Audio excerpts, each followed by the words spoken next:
decommit. Jarek Gibson, running back from 2024, class of 2024. Not a huge deal. But again, it's something, he was a commit to Dan Mullen, so it makes sense, right, that he's decommitting. But at the same time, I don't hate it. I actually kind of like it because we saw just this past year, guys were committing and decommitting within a week. So it's an opportunity for him to get some more money to put his name out there. So I honestly like it. It gives him an opportunity to go out there. And with so many opportunities, I see this happening more and more. I think the kids committing, it's not going to be as like what it used to be, like they're committing a year and 2 years out. It's going to get down to the nitty gritty because of how many options and with the NIL money flowing. I think this is going to become more of a reality. Yep. And look, the other part of this, and this is something that you don't see a whole lot. You don't see schools coming out and saying, we're no longer interested in recruiting X kid. It's always the kid comes out and says, I'm not interested in the school. That's not how this works. The school expresses that they're not as interested as the previous coaching regime. And they tell the kid that he needs to start exploring different options. That's the reason that you never see the school say, we're not interested, unless something crazy happens.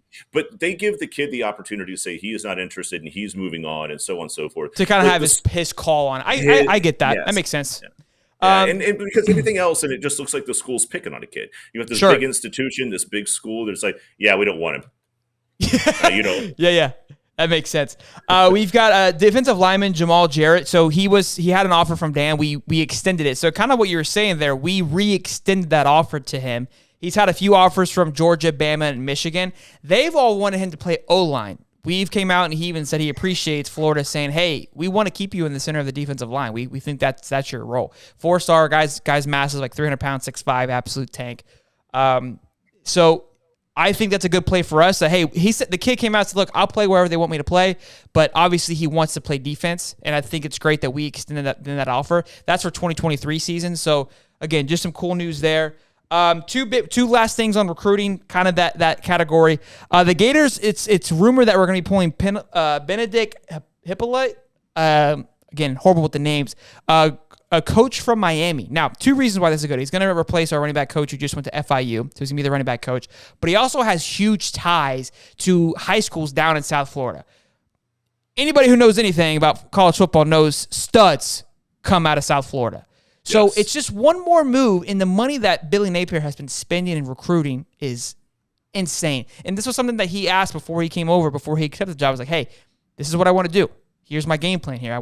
I plan to spend money. So he has been, and he has not. Scared money don't make money.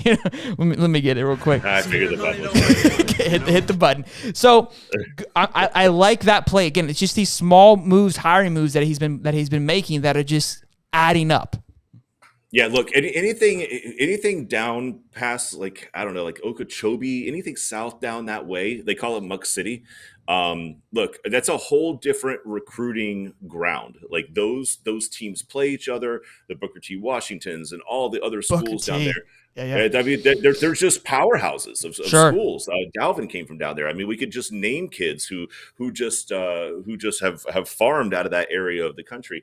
So you've basically got like your three quadrants. You've got your North Florida where you share South Georgia.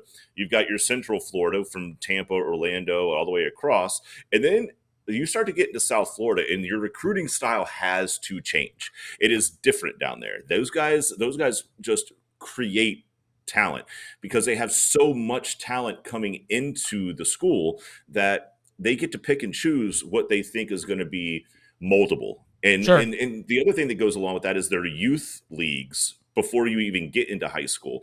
Like they're like here we have like your baseball leagues and things like that. But they down there, those things are highly developed. So these kids that go into high school, it's starting to spread too. Yes, more and more. Yeah. And the last part too is phase 2 started, and again, this is about finding the identity. I love this entire phase thing. So this is it's really eye-opening to just me and just life in general. And this is kind of what his goal is, right? Like, hey, it's not just on the football field. I want this to expand. And again, I think it's really impactful for college kids to set the tone here. This is where he's going to differentiate himself from other schools, to be honest with you, because with money and all this and playing for a fun school and it being exciting, all that kind of gets lost in the emotion. What's going to really separate it is the structure. I think that's where Saban, we've talked about this. This is where Saban does a good job. is they come in, it's like, this thing is organized, it's structured. We it's like we're going to win because we see it. We see it every day. We feel it. So this is kind of giving me those vibes, and I love it. We've talked about it, that a dream without, or a vision without action is just a dream, right? And so this is where we've talked about. This is where the action's coming into play. So this next phase is going to be about embracing the suck, right? Which I love. And he's been handing out awards, which I like too, for Nutrition Athlete of the Week as well as Scholar Athlete of the Week. And again, these are new things that he's bringing on to show appreciation. Like, hey, this guy's committed to being not only great on the football field, but off the football field. This guy's great to being an athlete and also taking care of his body. So he's motivating these kids like, hey, I'm rewarding you for going over and beyond doing that. It's the attention to detail that goes into how a program is run successfully. And correct. I remember it when Bobby Bowden was there. I mean, look, if you didn't put your cleats in the locker the right way, you were running stadiums. If you didn't do certain things, the little nuances the right way, it adds up. It means that you're not disciplined, and little by little, you get them. You get these kids. They're kids to do the things the right way, day after day after day. Go to class. Don't miss class. Make sure you do these little things. Don't be late for practice. Don't be late for film study. Make sure that like wherever your assignments. But it's just these little things that you constantly have to make these kids do. And when you start to put that type of regiment in place, you'll see that there's an output to it. And it doesn't feel like it when you're just cracking down on them for not putting their cleats in the locker the right way or not setting up their locker the right way. Sure. But when you slowly start to do these little things and make them just kind of conform a little bit to doing, what you believe is going to make them successful, you start to see an output that's a little bit greater. Absolutely.